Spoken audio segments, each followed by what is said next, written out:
about to listen to the Dr. Dahlia Show. Sassy, stimulating medical talk radio. Any medical advice Dr. Dahlia Wax gives on her show should not be substituted for an actual visit to your medical provider. And now, here's Dr. Dahlia.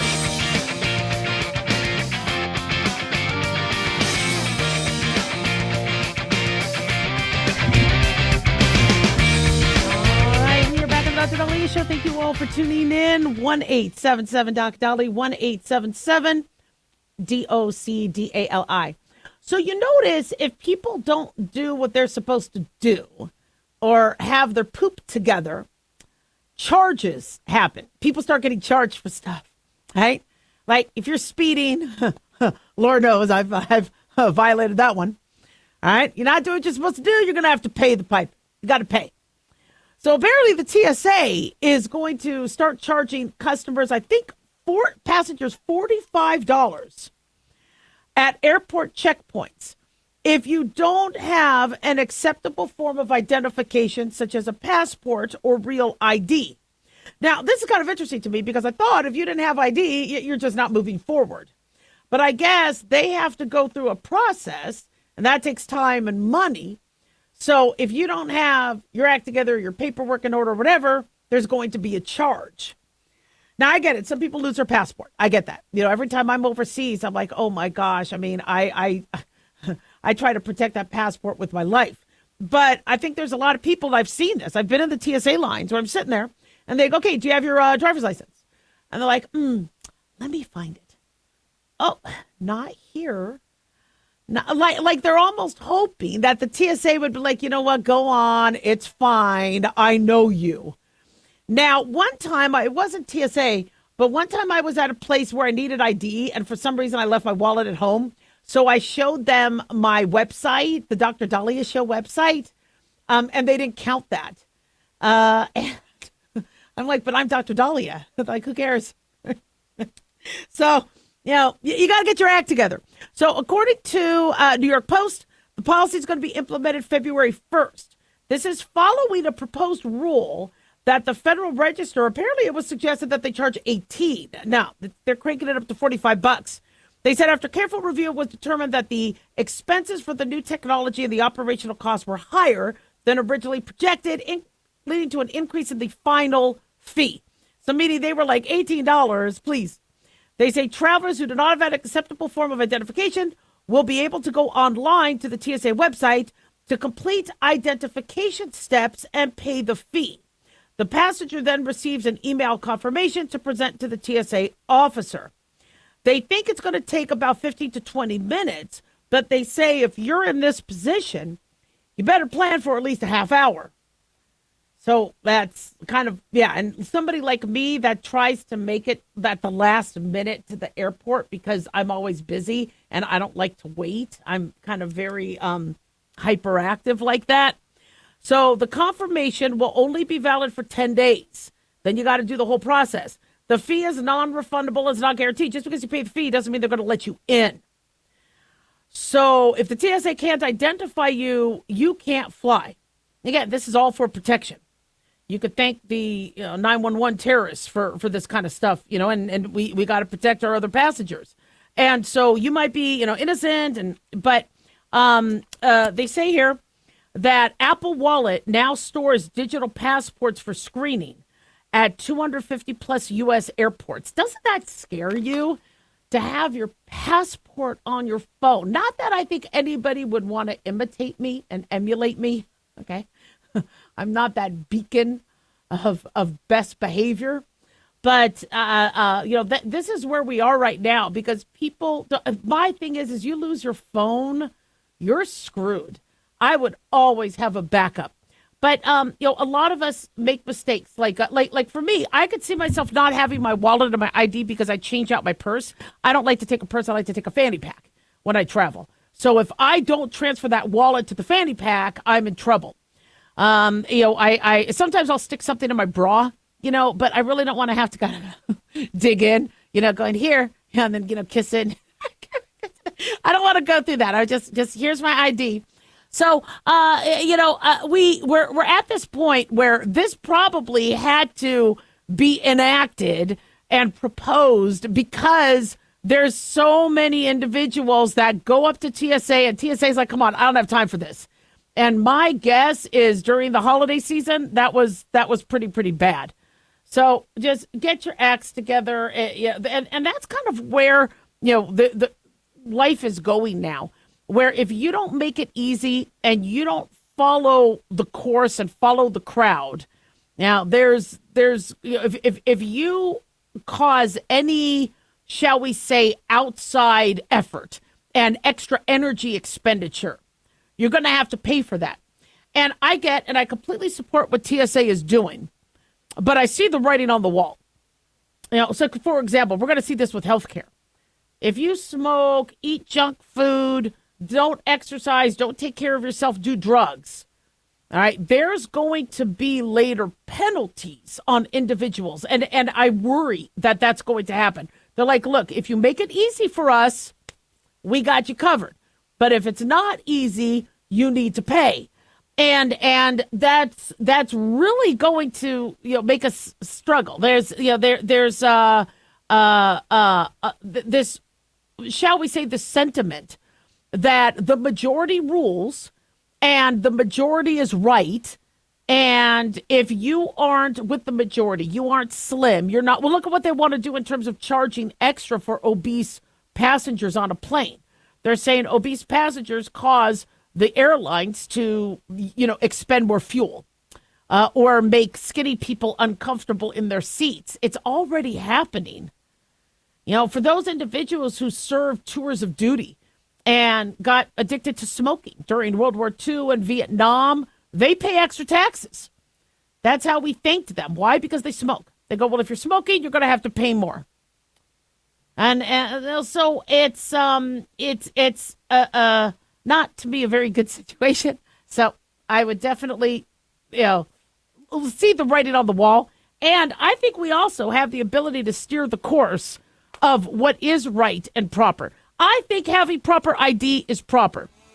Unfortunately, when it comes to health care, we all get health issues. And if they blame my, Coca-Cola and popcorn that I would have at a movie theater or my drinking diet soda, I'm in trouble. No one's going to help me. 1-877-DOC-DOLLY, don't go away.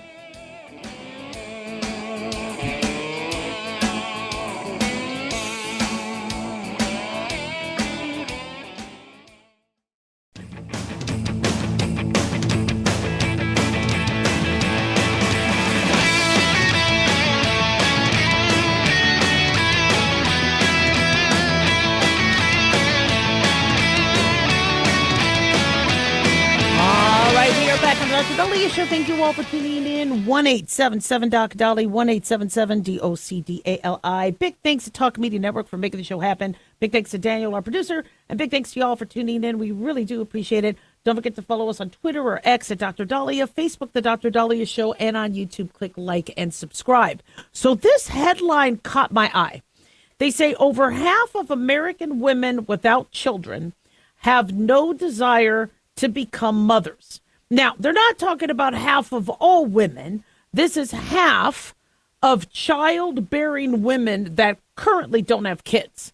You would think that number, right, would be higher, especially for a mom that has kids going, oh, hell no, I'm not having any more. But it's a fascinating headline to me, and I'll tell you why. So according to, let me give credit where credit's due, the Christian Post, they say more than 50% of American women under the age of 50 who don't have children say they have absolutely no desire to become mothers. Now, the nation's fertility rate has reached an all-time low, according to the 2025 American Family Survey. This annual study conducted by the Wheatley Institute and the Center for the Study of Elections, and Democracy at Brigham Young University and the Deseret News was conducted between August 6th and August 18th. They say federal data showed that the fertility rate in the U.S. had dropped to an all-time low in 2024, less than 1.6 children per woman. That rate is below the estimated 2.1 births per woman needed to maintain a stable population. Data from the CDC, Center for Health Statistics, shows that America's fertility rate, the number of births per 1,000 females aged 15 to 44, declined 22% over the past 15 years. And then from 2007 to 2023, the number of births fell 16%. Birth rates decline for females grouped 15 to 34, remain unchanged for women 35 to 39, and for women 40 to 44. So obviously people are concerned about social safety nets, economic slowdown, labor shortages, people not wanting to have kids. But what, we talk about this on the show a lot, but one thing that, again, strikes me very interesting is the no desire to have a baby. Now, mind you, I had a career.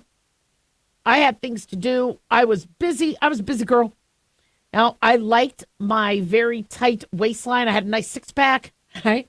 I loved my body shape. But I got to tell you, I had baby fever. The natural instinct that women would have where they want a baby, that emotion is very, very strong. And we're losing it. Now, if somebody asked me, if I was, let's say I was single and I didn't potentially see having, a husband, and they go, do you want to have kids? I'd be like, hey, I might talk myself out of it. I can understand how some people surveyed going, nah, I'm good. I'm good. I'm, going to have a relationship with myself. I'm fine. I can understand how some people, if they don't feel like that's in their future, and it's a shame because I think it is in everybody's future. If they want it to be, and if the situation is right, and we get matchmakers involved, I think somebody can find somebody out there. I really do believe that. But I can understand how if some people think that's not in their future, it's not they don't have, it's not in the cards. They're good and they talk themselves out of it. But I don't think that's the case. I've talked to young women and students, Gen Zs and young millennials. And their reasonings to not have, it's like having a child is, oh God, I got to think about that, don't I? Do I have to? And you're like, where's that maternal instinct? Where's that baby fever? Where's that, I want to be a mom?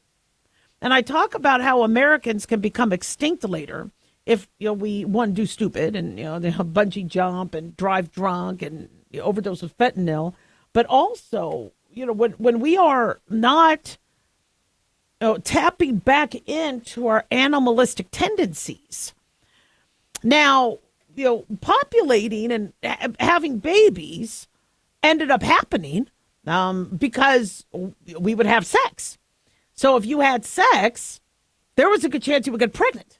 That sexual drive, right, allowed humans to propagate, our sex drive. And our, and unfortunately, you got some people that want to sleep around. Well, that allowed the human population to grow. That's what drives the population, because then you want to have sex. But we have, and understandably so, mastered birth control. We have so many different forms of birth control where now people can prevent getting pregnant while engaging in sex. And being very, very happy about that. But birth control was never designed to lead to our extinction. It was just when you're ready to start your family, you could stop the birth control and then try to have a family. Instead, it's, I'm good. I'm good. Now, in Gen Z's and, younger millennials' defense, it's expensive to have a kid. For me to have a child, coming right out of school, trying to open a practice, student loans up the yin-yang between my husband and I. Luckily, I only borrowed about $80,000, but that was still a lot of money because I had no money in the bank. And then to try to pay for daycare, it was rough. It was really rough. And I get that. And people don't want, if they're not struggling now, to think that they have to struggle later. It's a logical thought process. If they're worried about, climate change, although I really wouldn't use that as a reason to not have kids. Some people, they go, I don't know what if the world 20 years from now is going to be something I want a child in. No, I'm going to pass. But I'm also hearing that these younger individuals don't want the pain of childbirth. Now, I knew childbirth was painful because I delivered babies. I saw what was coming. but you suck it up. And you're like, "Okay, it's going to be rough. I'll ask for an epidural when I'm allowed to get an epidural. And, it's going to be tough. It's going to be rough. But that's what life is. And one thing I am seeing with the younger generations, and not everybody, is they have so many choices that they choose, the easier path. So I don't want period cramps. So I'm just going to take my birth control continuously so I don't have period cramps. I don't blame them for doing that. Period cramps were horrible.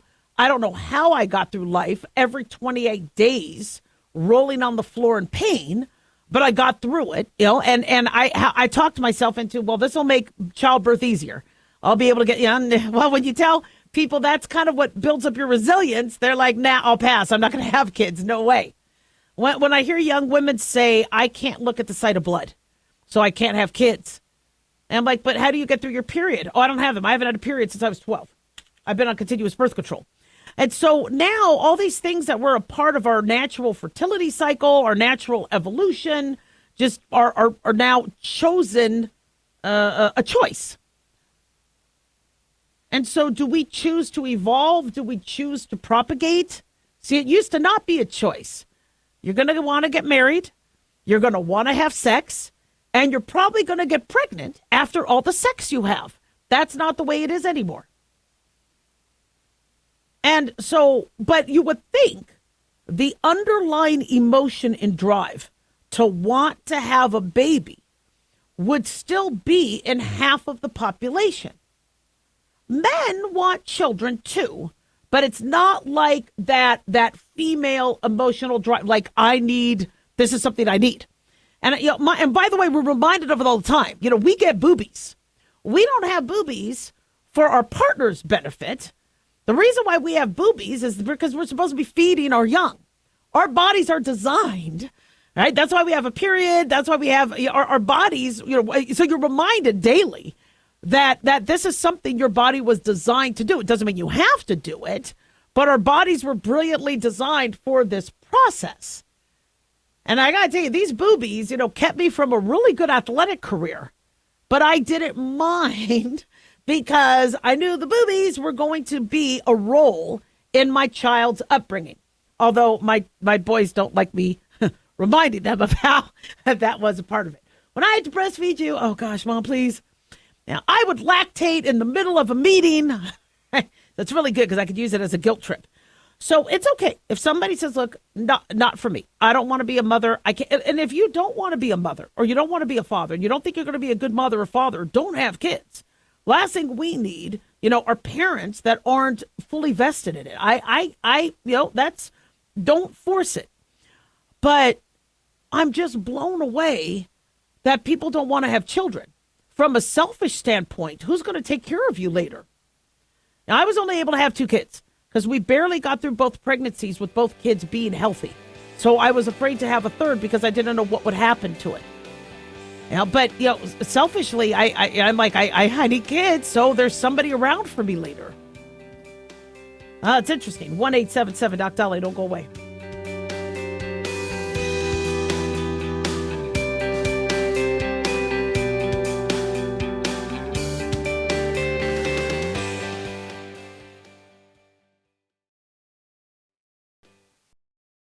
Dr. Dahlia here. Are you tired, burned out, gaining weight, succumbing to the daily pressures of life? Well, how's your dopamine doing? How you feel right now, how you'll feel an hour from now, and how you'll feel next week is completely reliant on your dopamine. Our daily motivation and willingness to push through challenges depends on the intricate chemical process dopamine provides. Christian Kalikas and I created Deploying Dopamine, a book that tells you what dopamine is, when it dysfunctions, and how to successfully deploy it when needed. Find Deploying Dopamine on Amazon today. Check it out. Carl Amari here to tell you about our newest website for old-time radio lovers. It's 100radioshows.com. At this site, there are 5 old-time radio shows waiting for you to download free as our gift to you, and be sure to browse the additional 700 old-time radio shows available to you for 70% off by using the promo code RADIO at checkout. This is a limited-time offer, so log on to 100radioshows.com. That's 100radioshows.com. Hi, it's Mark Falter, host of the Financial Fitness Show. I strongly believe that no one should ever pay 1 penny more in taxes than they are legally obligated. Unfortunately, for most hardworking Americans, this just isn't the case. Why? Because most people spend more time planning next weekend's getaway than trying to ensure they're going to pay less in taxes. My financial fitness team has put together some materials that I know are going to help you. It's the Tax Savings Kit. Tax Savings Kit includes 3 things: free tax analysis, top 10 ways to pay less in taxes, and an investor's guide to taxes. Now, how do you get it? Simple. 866-764-2635. Again, 866-764-2635. I'm Mark Falter. This is Financial Fitness, making personal finance profitable.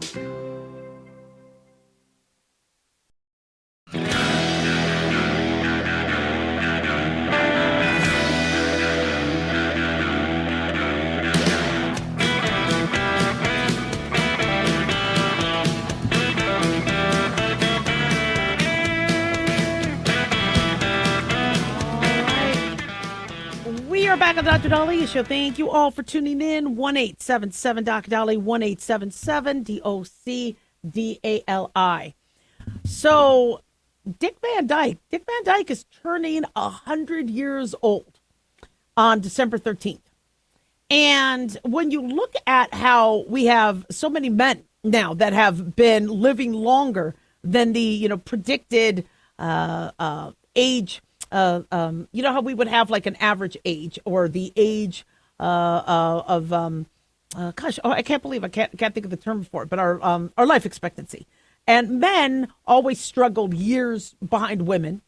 Men's life expectancy would go into the 60s, and part of that reason was because life expectancy numbers encompassed the range of both young men, young women, So if you had more pediatric deaths back in the 1920s, the life expectancy, would bring that down to 40 or 50 because you had a lot of pediatric deaths. If you had a lot of teenagers, drunk driving, suicide, that brings down the number. Our life expectancy was supposed to hit the 80s very solidly and robustly for men and women.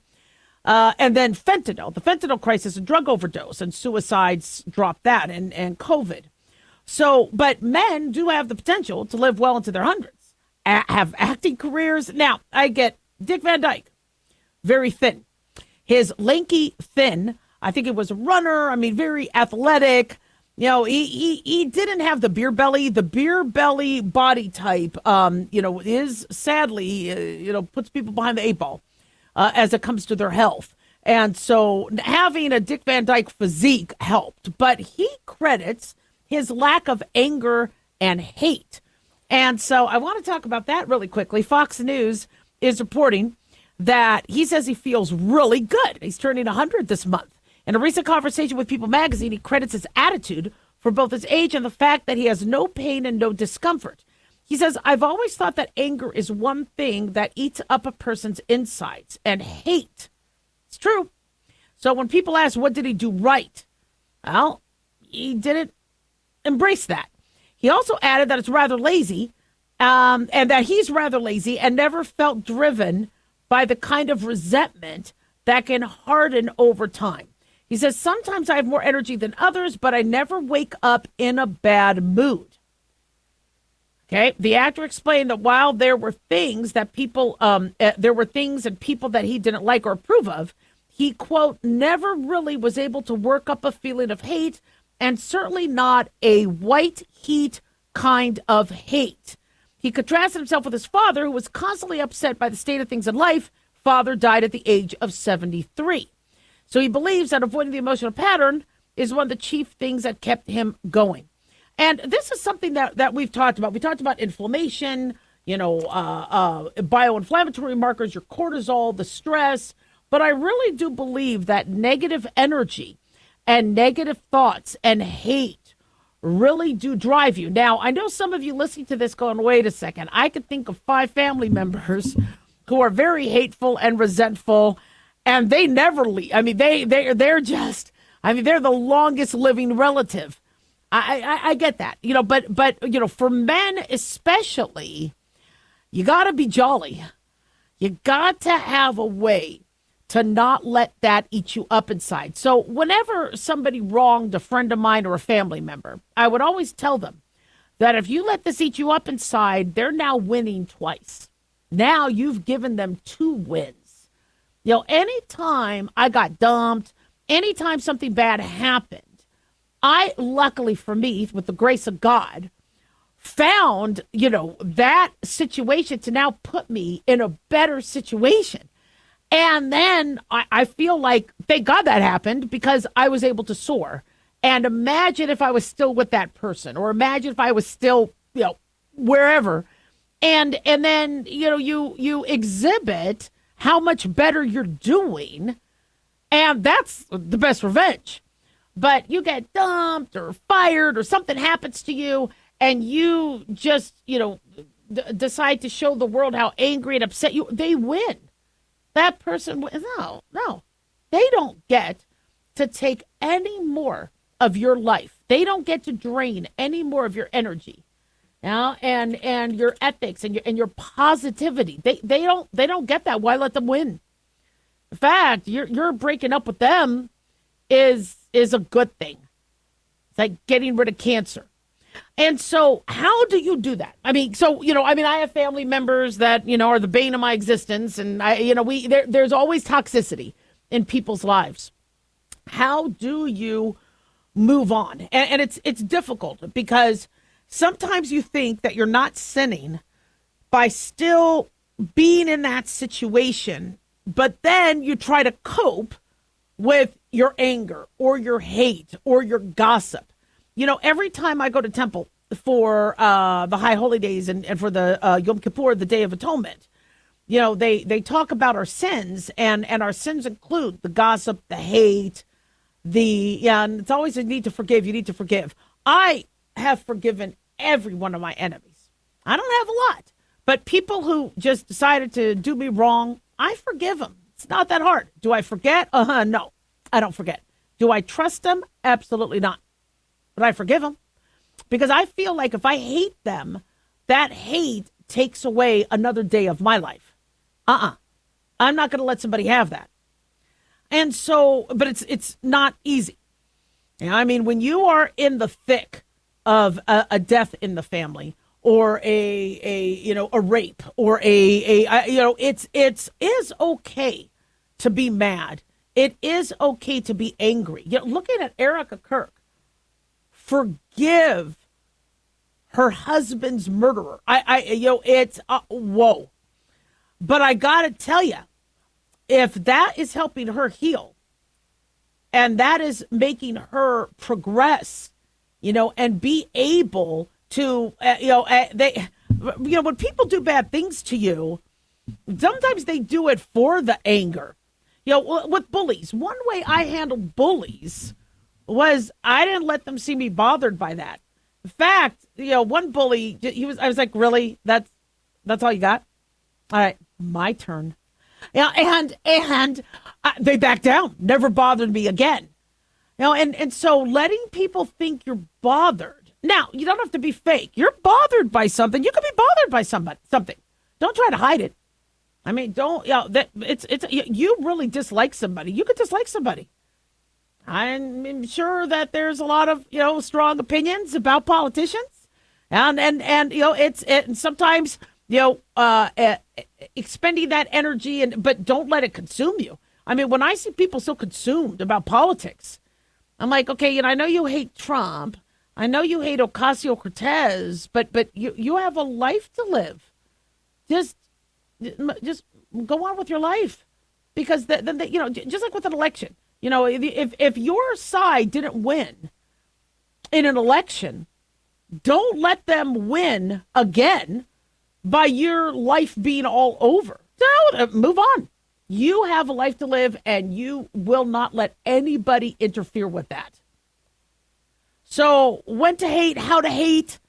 I really like the idea of having, whether it's through therapy, whether it's through a bitch and moan session with your friends, but I really think it's a good idea to go, all right, this is what we're going to do. We are going to just badmouth, complain, whatever for the next 30 minutes.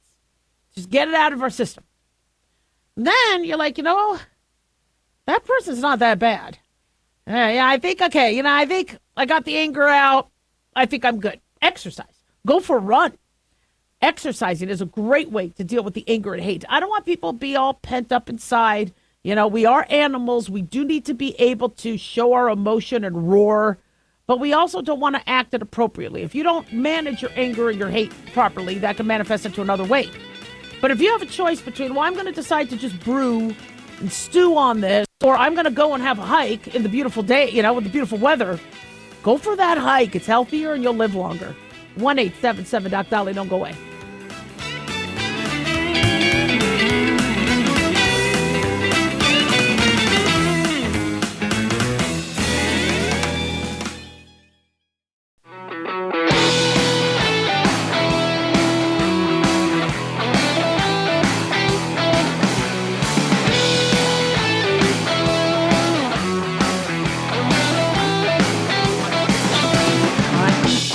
Back on the Dr. Dolly Show. Thank you all for tuning in. 1-877 Doc Dolly, 1-877 DOCDALI. So fallout from the Minnesota Department of Human Service employee whistleblowing allegation that there was fraudulent billing schemes that occurred under Governor Tim Walz's watch as it pertained to a nonprofit called Feeding Our Future.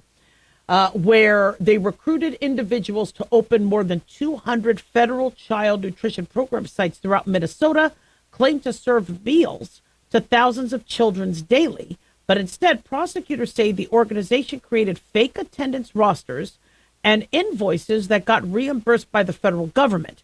Federal authorities indicted 86 people in connection with the scheme. According to News Nation, of those charged, 79 are of Somali descent. And so Tim Walz is welcoming an investigation. He says, I will take responsibility for putting people in jail. He says that Minnesota's a generous state. Minnesota's a prosperous state. It's a well-run state. We're AAA bond rated, but that attracts criminals. Those people are going to jails. But concerns is that there was a Twitter posting, an X posting, where 480 DHS workers said they did alert Governor Walz to fraudulent billing schemes, but faced monitoring, threats, and repression rather than support and action.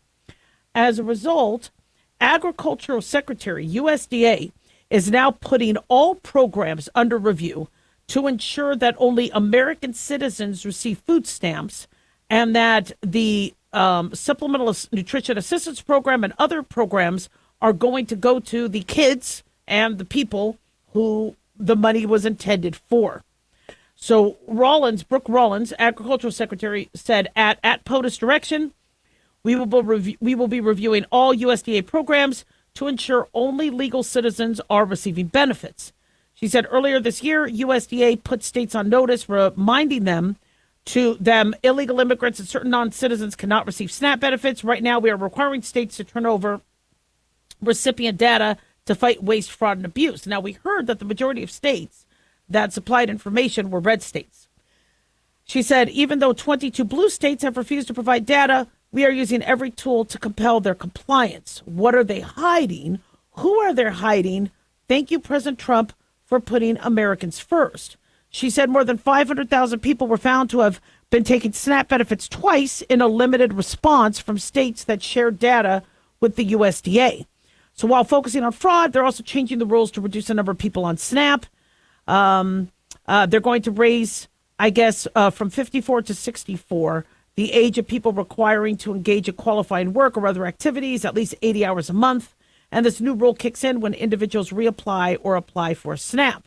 The Congressional Budget Office estimated that the rule change where individuals that need to engage in qualifying work, especially if they don't have children or any medical conditions, will save 2.4 million or will reduce SNAP beneficiaries by 2.4 million people in the next 10 years, meaning 2.4 million people who could work, who may not, who are using funds that could go to somebody else that really needs them, would then possibly not qualify. Now, I, as a doctor, Okay, this is not an easy topic. Okay, I want people to be fed. I want people to get nutrition. I am confused at how this SNAP benefit program evolved, where there is so much waste, fraud, and abuse. I remember years ago, when I was a kid, and my mom had food stamps, and they were offering food stamps to people, where the food stamps were only able to be applied to certain foods, like healthy foods. And then in the 90s with WIC, you could go and grab the eggs, the lean meat, the vegetables to feed your family. And somehow it has evolved into a debit card where people can put their cookies and their diet soda on there.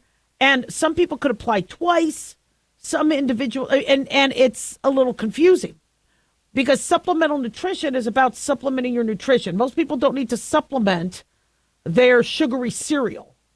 That's not nutritious.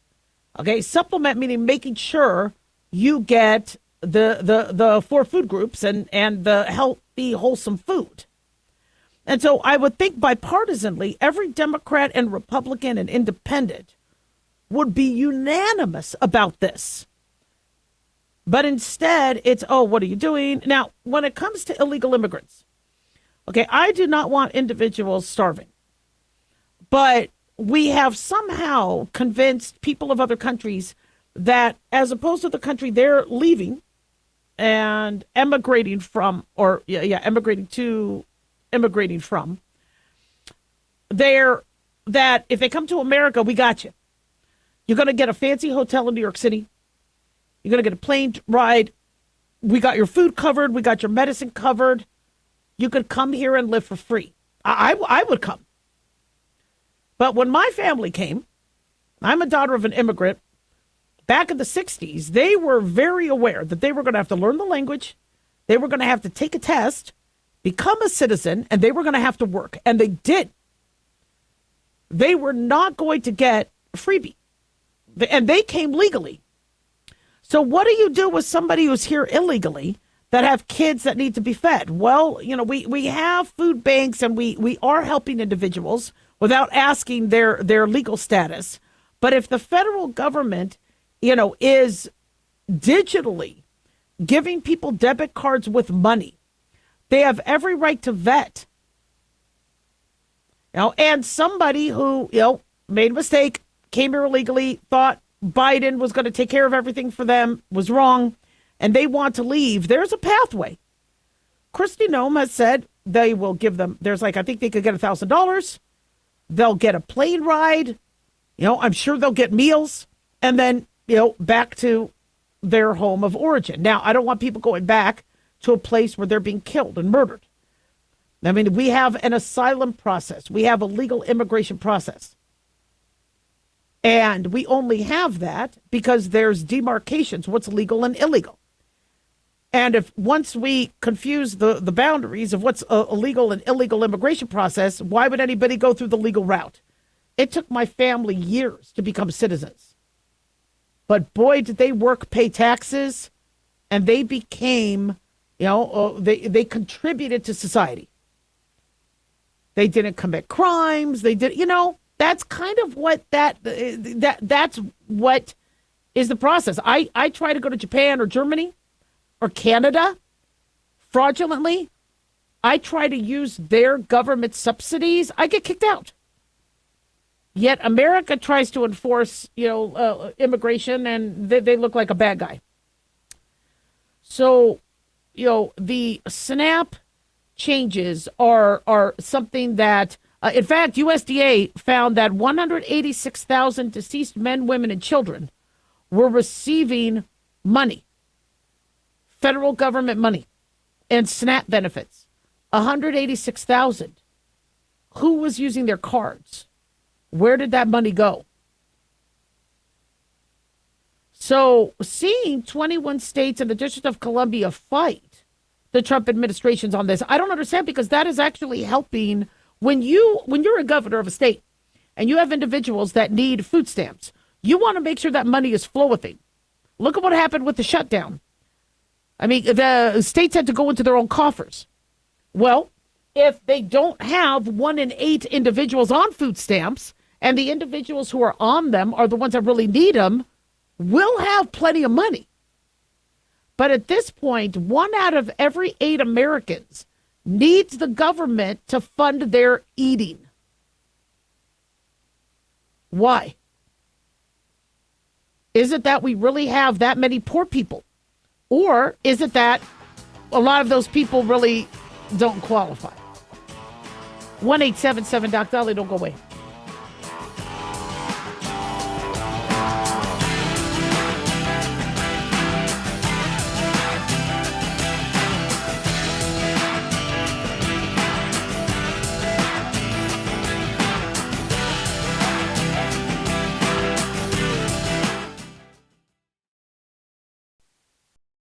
Hey guys, it's Dr. Dahlia. Fantasy football season is coming, but sadly, too many of you are taking the bench while the country takes part in one of the most exciting and lucrative industries out there. Don't know how to play? Well, huddle up and listen. Paul Kalikas and I have written a fantasy football pocket guide for beginners. This book walks you through the basics and shows you how simple and lucrative joining or creating a fantasy football team can be. Read our fantasy football pocket guide for beginners found on Amazon or follow the links on X and Facebook. That's Fantasy Football Pocket Guides for Beginners. Don't be left out. Increase fuel economy up to 7.9% with Hot Shot Secret Gasoline Extreme, the solution to maximize your engine's performance and fuel economy. Whether you're driving a sports car or a daily commuter, Gasoline Extreme is specially formulated with PEA to deep clean. Don't settle for an average driving experience. Upgrade to Hot Shot Secret Gasoline Extreme and go further on each tank. Order now on Amazon or HotShotSecret.com. Hot Shot Secret, powered by science. Hey, America. How tired are you of mainstream corporate media's biased narratives and manipulated news? Their dishonesty and attempts to influence this generation have been exposed, put on display for anyone who's even half paying attention. But the New American Magazine has been an honest source of news and commentary for over 50 years. This is your opportunity to receive the stalwart of principled journalism at a deep discount.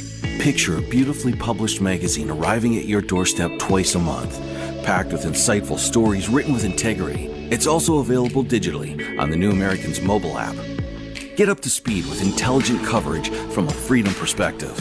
Right now, for a limited time, the New American is available to radio listeners at a 25% discount on a new subscription. Visit thenewamerican.com/radio25 and receive 25% off. Subscribe today at thenewamerican.com/radio25.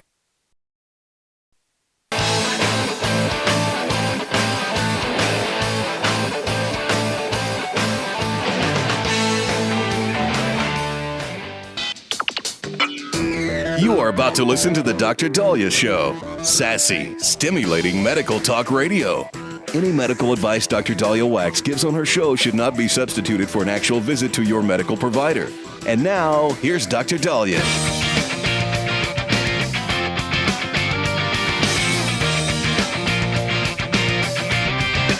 All right, welcome back to the Dr. Dahlia Show. 1-877-DOC-DALI, 1-877-DOC-DALI. So plus-sized passengers are going to be required to buy 2 seats on their Southwest airline flight starting January 27th.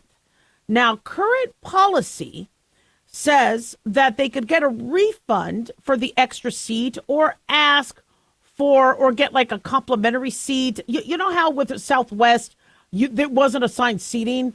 So somebody would sit in a row, try to put their bags or everything next to them so nobody sits next to them. And so they end up, sometimes getting a free seat. But if the flight's booked, all seats are full, and the flight attendants are really, really good at telling us, look, every seat's going to be taken. So, when my son and I travel, we dress up the backpack and we have the sunglasses and hats. We make it look like there's a kid between us. Sometimes it works, but once the flight's full, the flight attendant's like, not going to happen. We're like, okay, our bad. That's okay. Come here, Bernie. You got to sit down, or you got to go under our feet. So the current policy is passengers either pay for an extra seat up front with an option of receiving a possible refund on the ticket later, or they can request a free extra seat at the airport. Now it's changing. So I'm reading this for Southwest Airlines. They say here, okay, I think I don't need my glasses for this one. Southwest Airlines requires plus-size passengers to purchase an additional seat if they are going to encroach on a neighboring seat. Okay, now, for those of us who think we're size 3s, you might want to get, or a size 2, you might want to get an outside opinion and say, do you think I'm going to have an issue or not? Because a lot of us think, we look, we look great. So get that outside opinion first. The extra seat requirement, passengers who cannot safely be accommodated a single seat are encouraged to purchase an additional seat at the time of the booking. This aims to ensure comfort and safety for all passengers aboard. If an extra seat is purchased, passengers can request a refund for the additional seat after travel is complete.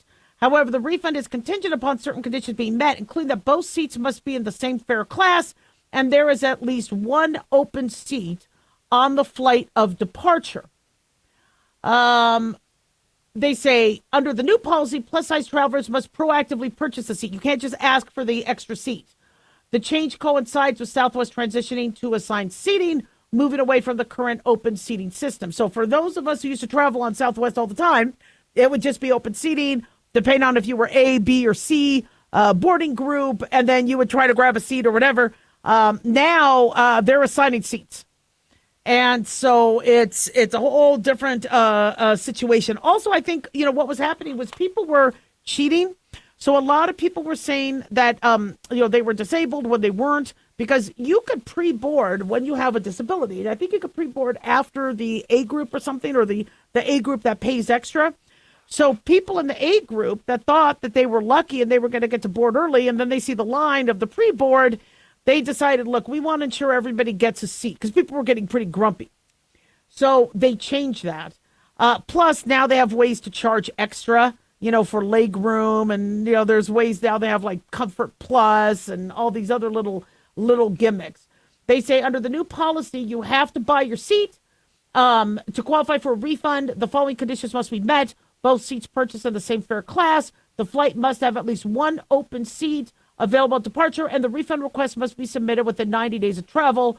No day of complimentary seats. You can't just get a complimentary open seat. You have to pre-purchase it. So, for many individuals, this is going to be a little tricky, especially since Southwest is getting pretty expensive. I mean, the $99 trip to Reno that I like to use doesn't seem to exist anymore. It's a few $100 a ticket now. And so that's concerning if you have to buy another seat. Now, how should airlines handle the rising weight and the largeness of the population? There's complaints on both sides. Many of these seats were designed in the 1960s. Remember, they had to reevaluate the seatbelt specifications and all that because humans were smaller in the 1960s. They didn't have all the processed food. They didn't Uber everywhere. They walked. They were more active. And so people were thinner. So now that we have such a huge obesity, plus they smoked. Now that people don't smoke, and we have such a huge obesity crisis, it's because people used to smoke to keep their weight down as well.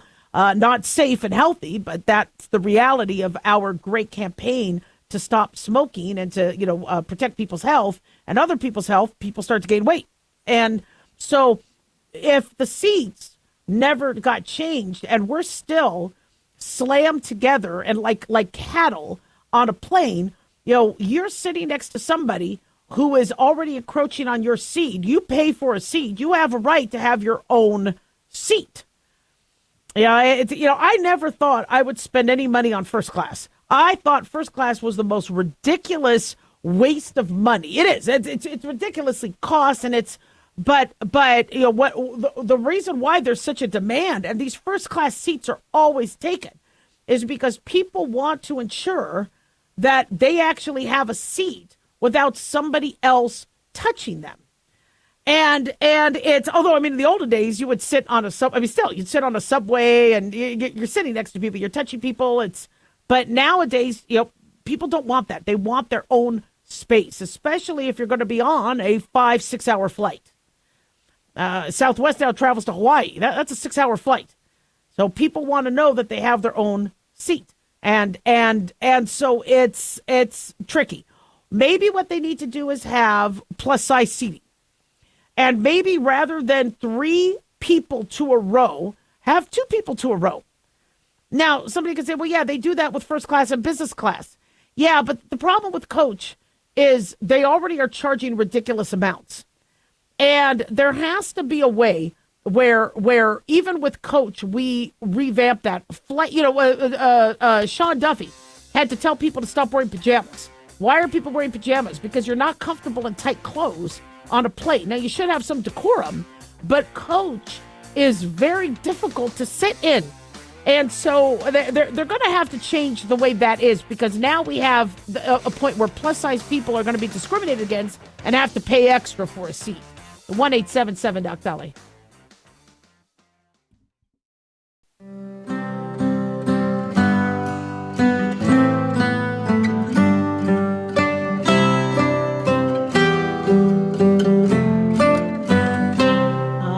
We are back on the Dr. Dolly Show. Thank you all for tuning in. 1-877 Dr. Dolly, 1-877 DOCDALI.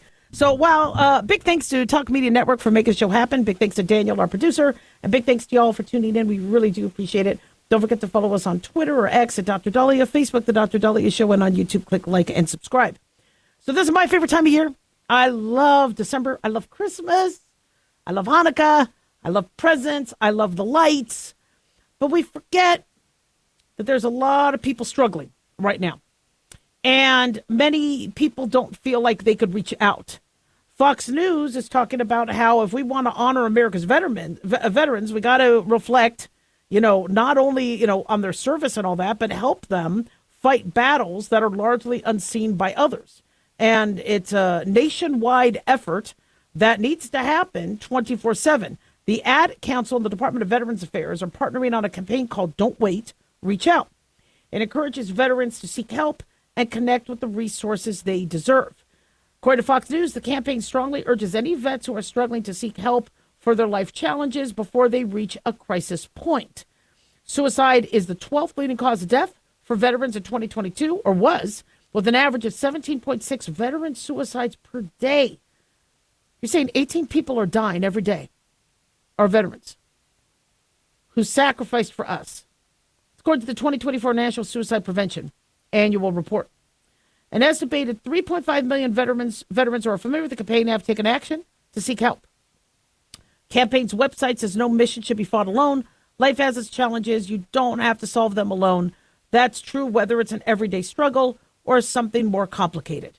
So they say go to va.gov/reach. Don't wait, reach out. Also for the suicide hotline, it's 988 or 1-800-273-TALK, 1-800-273-TALK. Okay, so sounds easier said than done. God bless them for doing this. But let's talk about that. When you were depressed or in a funk, did you reach out? How easy is that? It's not easy, especially if you're an older generation. Nowadays, the younger generations have been taught to be very, very open with their stress, with their mental health challenges, take stress days off work. It shouldn't be stigmatized. Reaching out for help is important. And we still have high numbers of depression and anxiety, but at least people aren't holding it in and then, to the degree that they once were. But to older generations, it's a sign of weakness. That's how society looked upon it. If you were depressed or anxious or needed to be on a medication, there was a attitude, societal attitudes towards that. And some people still feel that way. And when I talk to individuals saying, do you think, you might need, some help with your depression? Oh, no, I don't want to go on an antidepressant. Oh, no, I don't need that. I'm not depressed. I'm not talking about medication. It's like, ways to cope. Ways to, and sometimes it's not, we use the word depression, we use the word anxiety, but they're very general, broad terms. Some of people's issues is they just can't sleep. They can't sleep. Now, maybe they can't sleep because they're anxious or depressed, or maybe because they can't sleep, they're more anxious and depressed the next day. Some of it is they're in pain. Yeah, I feel bad for my husband, but with my knees and joints, in the middle of the night, when I turn around and roll over, I'm like, ah. I mean, he said, you must have had a bad night. And I'm like, what are you talking about? I slept good. He's like, you were in pain. I heard you in pain. And it is, because every time I would stretch my knee or something, and you've heard me yell on air going, oh, that hurt. That was a bad one. That was a bad one. My knee locked. And so, if you're in pain, that also isn't helpful. And so why would somebody, who had such a resilience, had such resolve, such commitment to America, commitment to, doing their duty, consider suicide? Why would they? Well, we've talked about suicide a lot. A lot of people don't understand that. They think, oh, well, it's just people who are depressed. Tens of thousands of people take their lives. Is it that they're depressed? And if so, that's kind of a general term. What are they depressed about? We get into funks, we get sad about things, but to end your life, to possibly go against your religion, to leave family and friends, there's more to it. Well, one is they can't see around the problem. You have a breakup, you have a job loss, you have an accident. I mean, how many times, were you involved in a breakup and you were like, I'm never going to find love again? I couldn't even imagine being in love with anybody else. I'm always going to be alone. It's a very common thought. Now, or when you lose something and you think you'll never get it back. I mean, you lose a loved one. I don't know how anybody could go on. Losing their kids, losing their spouse, I don't know how anybody could go on. But they do. They find a way. And that's because there's either a light at the end of the tunnel or another reason to live, another thing that motivates them. They have to be there for those who survived. But for a lot of people, they feel that if that obstacle in front of them is insurmountable and that their options are far and few between, some of them might choose suicide. Another reason for suicide is pain. There was a doctor in town that had throat cancer, and he was found with a bullet through the neck. When he killed himself, he was so in pain and so wrought with it that he killed himself, and it was a sign that it was because of his throat pain. And sometimes the pain is so unbearable that when somebody's in pain, they don't think clearly. And I experienced that when I was in labor for 5 days, and I was actually on day 3, and no sign of the epidural because it wasn't dilated yet. And I told my husband, I need to see the dog. Bring the dog in. He go, what? Bring the dog to the hospital? I go, yeah. I can't do that. Yes, you can. And he's looking at me like, are you okay? I was in so much pain that I wasn't even thinking. And that was the same hospital I worked at. I knew the rules. I just didn't care. I mean, when you're in pain, you don't think straight. And so, unfortunately, they feel that their only way out is that. And then you have some people who are impulsive. They ruminate possibilities, and then they go, okay, I think I'm going to do it. Yep, I'm going to do it. I'm going to do it now. And it's not uncommon for people to have fleeting thoughts of suicide. One thing humans do that other animals don't is they can contemplate suicide. These are my options. These are my choices. I hopefully will never choose that, but they understand that that's an option. Unfortunately, some people with impulsivity may act on that. And then one thing that I found with one of my family members, thank God, he, isn't hurting himself, but they fear death. They fear death so much that they want to be in complete control when it happens. They're not depressed. But when my father died, one of my family members had said, I don't want that to happen to me where you don't know when it happens. And I need to know. I can't die like that, and that idea of, I want to plan ahead. I need to be in control. And that's unfortunately something that is one of the reasons why. And then you have individuals who really, really are depressed. They feel nobody cares about them, that they won't be missed. But another reason why some people kill themselves is because they're angry. And they feel like that's going to get back at the person who wronged them. You broke up with me. You devastated me. I want to ruin your life. So my death will be on your conscience. And we have to explain to people that, that person might feel bad for a day or two, but then they're going to say, pass the salt, and move on with their lives. Don't give that to them. And so people feel like, the only way to reach out and to tell people that they're angry and they're unhappy is to do a suicidal attempt. Years ago, the statistic where women were more likely to attempt suicide, men were more likely to commit it. Where women might do an attempt, not necessarily go all the way, so other people could tell that they're struggling. I mean, how horrible to be in that position where you have to alert people. I mean, how dumb, is your family and friends to not see the signs? And we urge people to see the signs. Is there a change in their, behavior? Are they avoiding others? Do they have a poor appetite, lack of sex drive? Are they apathetic about things? Are they giving away prized possessions? Are they just not concentrating? Are they not, engaged? Are they overeating? Are they never sleeping? Now, are they always tearful? Are they having mood swings? Now, how do you bring it up?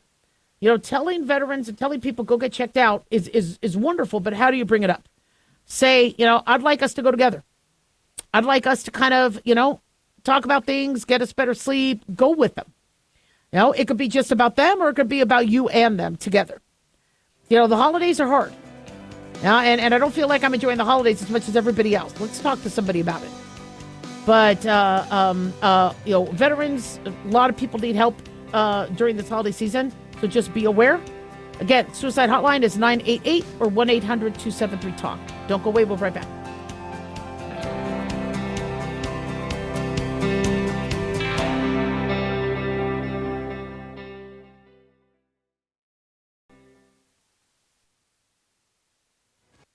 This is an urgent announcement for anyone that's $10,000 or more in debt. Before you make another minimum payment, you need to know there are special programs that can completely free you of your debt. Total Financial Freedom can help you become debt-free in months instead of years. Resolve your credit card debt, signature loans, department store cards, internet loans, and timeshares. Call Total Financial Freedom now at 800-878-6020 for a free consultation. For 16 years, Total Financial Freedom has helped thousands get out of debt. You can feel confident when calling because Total Financial Freedom is A+ rated by the Better Business Bureau. Battling for years and years stuck in the endless cycle of minimum payments could take decades. You have the right to get your debt resolved and substantially reduce your monthly payments. Call Total Financial Freedom now at 800-878-6020.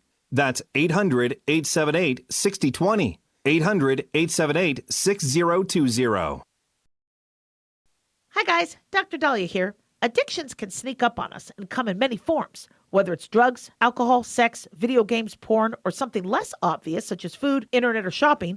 Addiction can seem innocent at first and then evolve into an insurmountable evil. In our book, Addiction Basics, Caitlin Kalikas and I dive into the common addictions and provide tips for identifying and preventing these before they sneak in and take over our lives.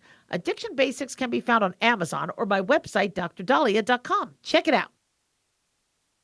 Lisa Wolf here to tell you about our newest website for old-time radio lovers. It's 100radioshows.com. At this site, there are 5 old-time radio shows waiting for you to download free as our gift to you. And be sure to browse the additional 700 old-time radio shows available to you for 70% off by using the promo code RADIO at checkout. This is a limited-time offer, so log on to 100radioshows.com. That's 100radioshows.com.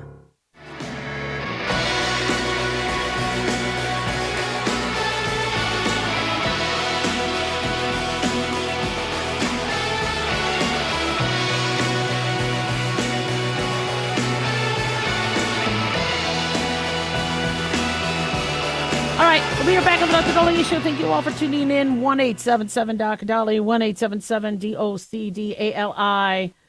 So layoffs are coming. I mean, if you could get some seasonal work, you might want to grab it because a poop storm is happening with AI, with automation. I mean, labor costs, running my medical office, the labor killed us. But we're grateful because your staff is everything. You can't run an office without staff. But an average company that this was pre-Obamacare. Once Obamacare happened, we're like, we got to close. We can't pay. Money's not coming in. Everybody has high deductibles. Insurance isn't paying. And so when money doesn't come in, you either close up or you find a way to operate with less staff. HP says they expect to lay off between 4,000 and 6,000 employees. Verizon in November began laying off, according to Yahoo Finance, 13,000 employees. General Motors laying off 1,700 workers in manufacturing sites in Michigan and Ohio. A lot of them have to adjust for the electric vehicle. Many of them hired because of the electric vehicle push. And then when people are like, I can't afford these electric vehicles and I can't charge them anywhere. The demand has changed. Paramount is going cut 10% of its workforce after their $8 billion merger with Skydance. Amazon is going to cut 14,000 corporate jobs, close to 4% of its workforce. UPS is going to cut 48,000 jobs. 48,000. Target, 1,800. Nestle, 16,000 jobs globally. Lufthansa, 4,000 jobs, but that'll be by 2030. Novo Nordisk, Ozempic, making big money, will be cutting 9,000 jobs, 11% of its workforce. ConocoPhillips, 3,000 workers. Intel, 75. Oh, no. They're going to go down from 99,500 core employees to 75,000, or a 50% cut. Microsoft laying off 6,000 workers. Procter & Gamble, 7,000.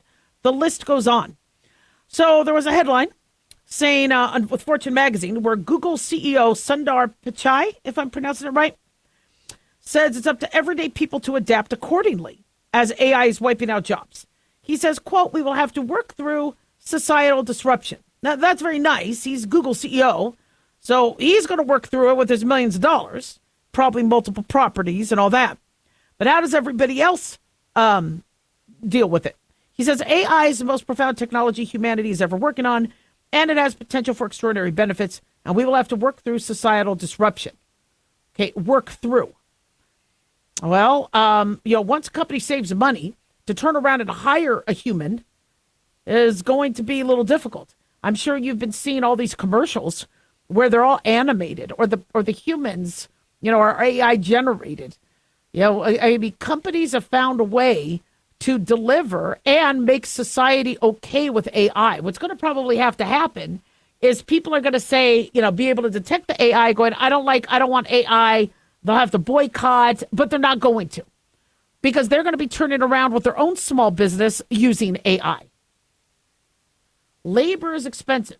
Humans are expensive. AI doesn't, cost you in wages, doesn't cost you in Medicare and Social Security taxes as an employer, doesn't cost you in workers' comp, doesn't cost you in labor disputes, discrimination suits.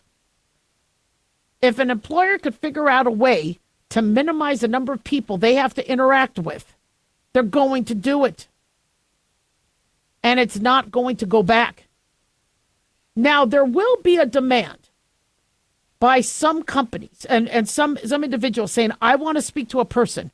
You're even seeing some of these commercials. I don't want a bot. I want to speak to a person. But if you notice, many of the people you're speaking to have accents. They're from other countries. Anytime I need to call a customer service, they don't sound American. They sound like they're in another country. And so we're not necessarily, giving jobs to, we're hiring somebody remote to handle the job of multiple others that could be done in person. Now, somebody could say, but Dr. Dahlia, AI is not going to take over medicine. Oh, yes, it is. People are demanding it. You think people on telemedicine want to talk to a doctor who says, you know what, this doesn't sound like a bacterial infection. It sounds like a virus, so we can't give you an antibiotic? No. They want a person they'll feed in, say, yeah, I got strep throat. I need an antibiotic for strep throat. And the computer says, here you go. And AI companies will create a situation where you have a board-certified doctor overseeing it. Their one license is on the line, and they oversee all the tech, people get a bot. You would think the average human would want a human doctor, but doctors did this to ourselves by not spending time with patients. When a patient says, yeah, but my doctor will visit me in the hospital, the average person doesn't get to see their doctor in the hospital. They see a different doctor. Now there's laborists. Your OB-GYN might not be the one delivering your baby. And for understandable, they need to sleep. They need to, it's really hard to be up all night and then, be able to, practice good medicine the next day. So there's laborists. There's people in the hospitals that are specifically there doing shifts to deliver your baby. And so people aren't bonding with their doctors. So if it's a random new person, now they're just one step away from it not being a person. In fact, New York nurse leaders are very upset with a city's hospital system because they rolled out artificial intelligence tools that they claim are threatening their jobs. New York Post is reporting that hospital administrators and healthcare have already shelled out hundreds of millions of dollars to launch language models with little input from those on the front lines like nurses. And this was being reported at the State of Nursing Committee on Hospitals. Nancy Hagens, president of New York State Nurses Association, said at this meeting that was November 19th, what do we do? What if the machine stopped working? How do we go back to monitor that patient? A lot of time, the hospitals want to come out with everything with those AI, but we're not part of the decision making. And we need to be a part of the decision making.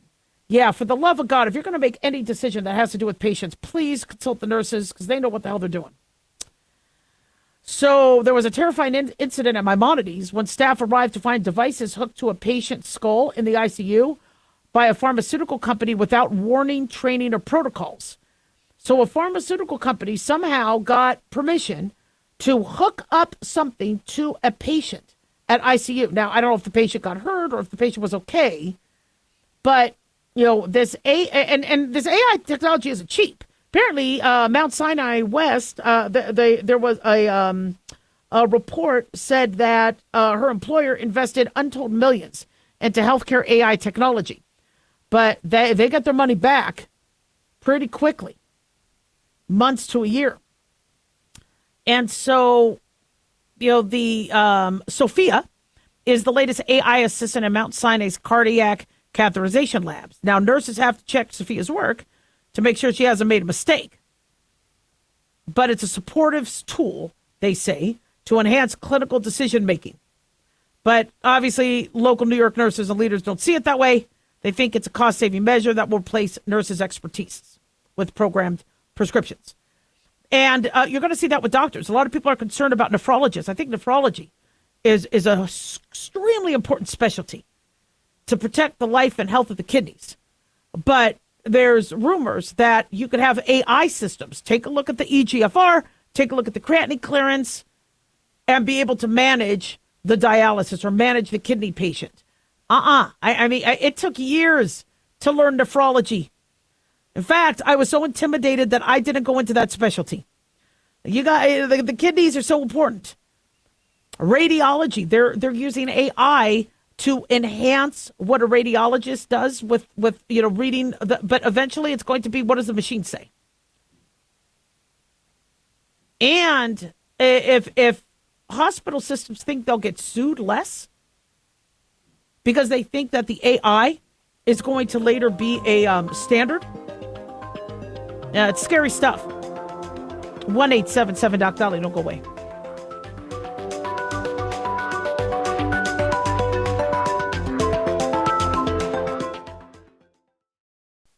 Carl Amari here to tell you about our newest website for old-time radio lovers. It's 100radioshows.com. At this site, there are 5 old-time radio shows waiting for you to download free as our gift to you, and be sure to browse the additional 700 old-time radio shows available to you for 70% off by using the promo code RADIO at checkout. This is a limited-time offer, so log on to 100radioshows.com. That's 100radioshows.com. Have you ever thought you'd like to buy and sell houses but didn't know how or where to get the money? My name is Ron LeGrand, and over the past 40 years, I've bought over 3,000 houses without using my money or credit and taught thousands to do the same. Today, even in a virtual environment, we buy nice houses in nice neighborhoods using no banks, realtors, contractors, or other costly entanglements, and build huge cash flow and wealth without the hassle of tenants, all without credit and little or no money. You don't need a license or experience, and I'll show you exactly how it's done. Text FREE to 99799, and I'll send you my free training. I promise you I'll change the way you think about real estate and open the door to a new lifestyle that doesn't involve risk or rehabs and can quickly replace your current income. Text FREE to 99799 and let me show you how to take your life back and build cash flow and wealth from your home. That's FREE to 99799. Again, FREE to 99799. As an organ donor, your story doesn't have to end. The good in you can live on. In fact, you could save up to 8 lives and restore sight and health for many more. Sign up right now online as an organ, eye, and tissue donor. You'll be happy you did. And just maybe, someone else will be happy too. Go to organdonor.gov. It saves lives. U.S. Department of Health and Human Services, Health Resources and Services Administration.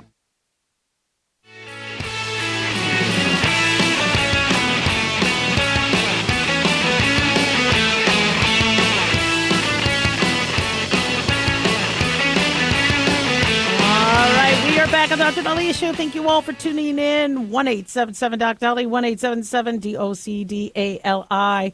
So apparently somebody used artificial intelligence to create a deep fake video of Grand Island Mayor Roger Steele. This is in Grand Island, Nebraska, falsely announcing a ban on Christmas lights and decorations. It was a fabricated video obtained by Local 4 News where the AI-generated mayor claims the city council voted to ban Christmas lights and Christmas decorations through visible windows. The deep fake threatens residents who don't comply with utility shutoffs. Now, to me, that would already ring fake. But the fake video states those who do not follow the guidelines will have their electric utility suspended until January 1. Are you kidding me? The video resembled the mayor's appearance, but uses a voice that sounds much different from the mayor. Some residents were initially caught off guard.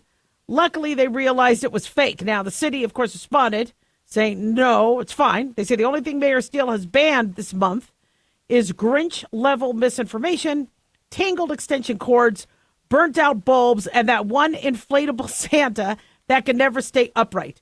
But your holiday lights are safe. Carry on, Grand Island.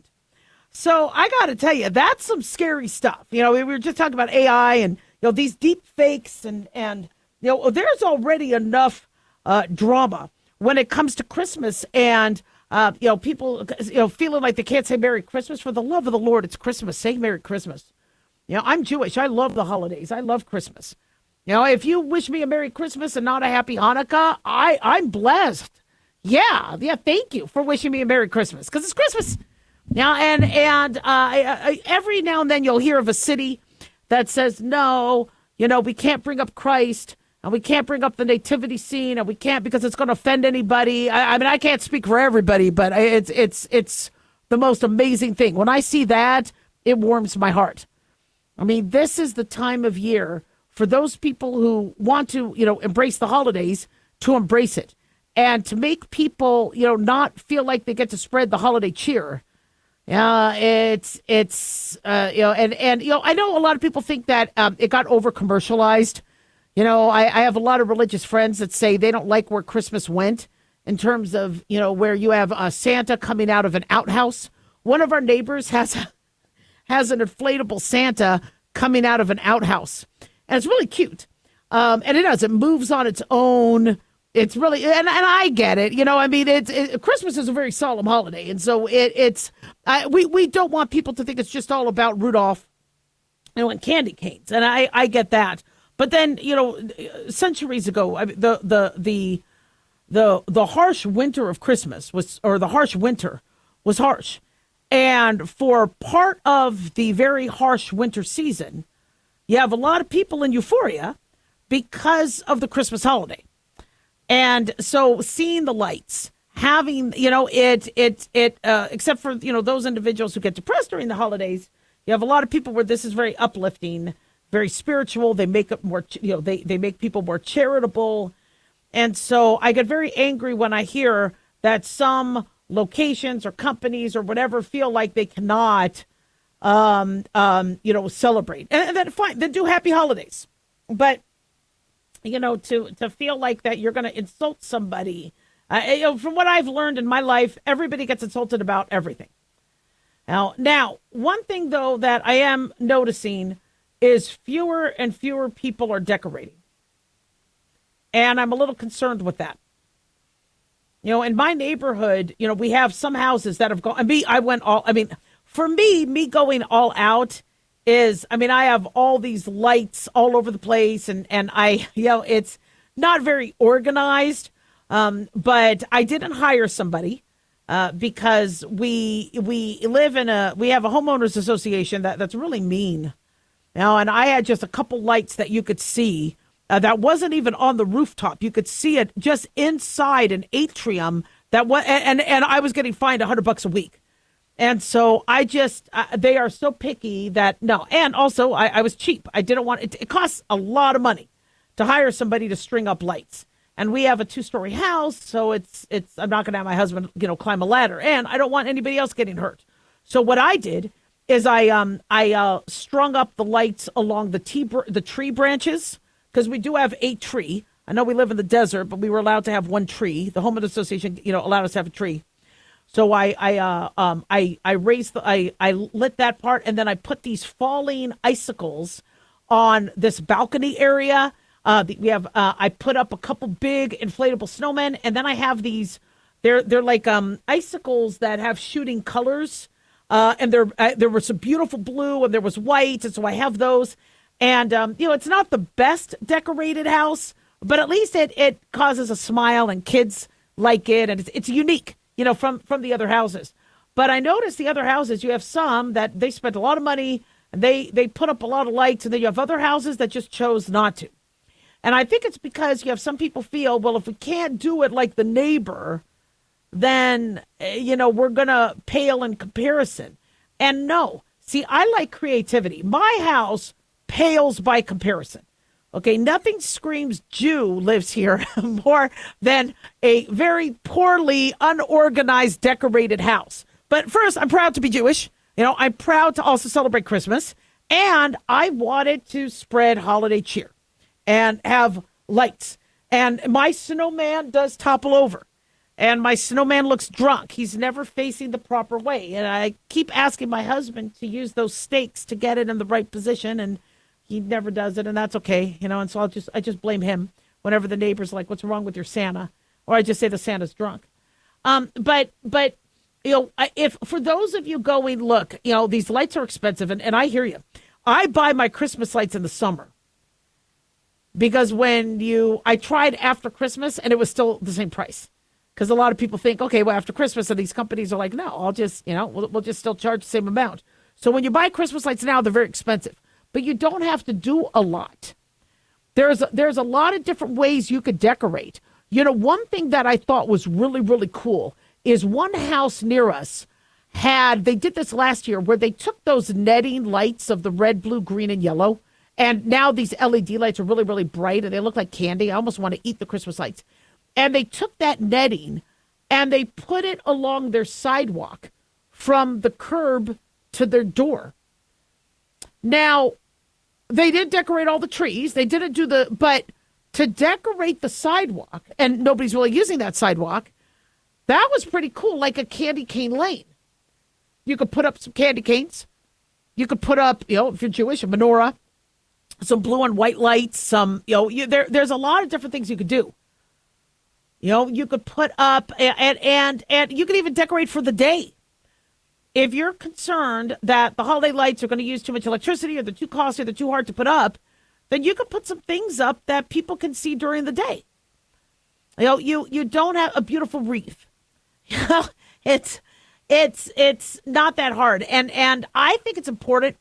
Because, during this time, I don't decorate so I see the lights. I decorate, but although I do have lights so I could see them, because I need to just, see it too. But you decorate for the neighborhood. And you also do it because there's an energy it exudes. And it's a reminder to people that, we're all kind of in this together. There's a lot of drama going on, in the world. And, for those of us that enjoy the holidays, we're all kind of celebrating together. And so when you decorate your house, it's for the other people. It's for them to see, and it's for them to smile. And it doesn't have to take a lot of money. It doesn't have to take a ladder. It doesn't have to take injuries. You could just string those lights by the tree, throw up an inflatable or two, decorate the sidewalk. Lots of fun things to do. 1-877-DOC-DOLLY. Don't go away.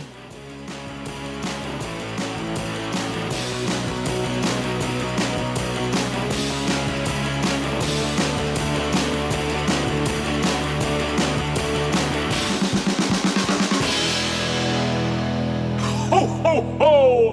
Merry Christmas!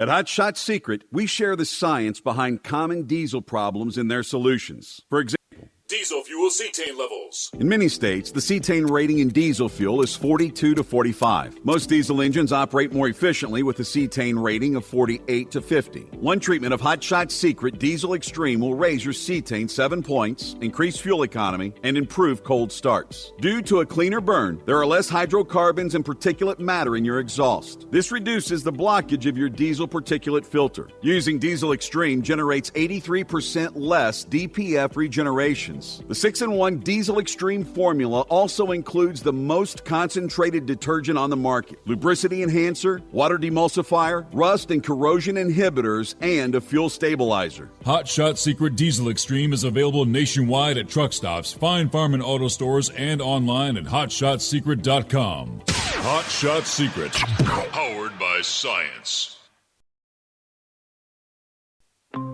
Hi, it's Mark Falter, host of the Financial Fitness Show. I strongly believe that no one should ever pay 1 penny more in taxes than they are legally obligated. Unfortunately, for most hardworking Americans, this just isn't the case. Why? Because most people spend more time planning next weekend's getaway than trying to ensure they're going to pay less in taxes.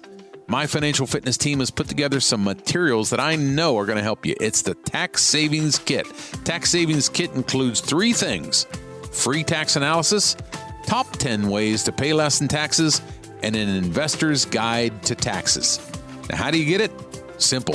866-764-2635. Again, 866-764-2635.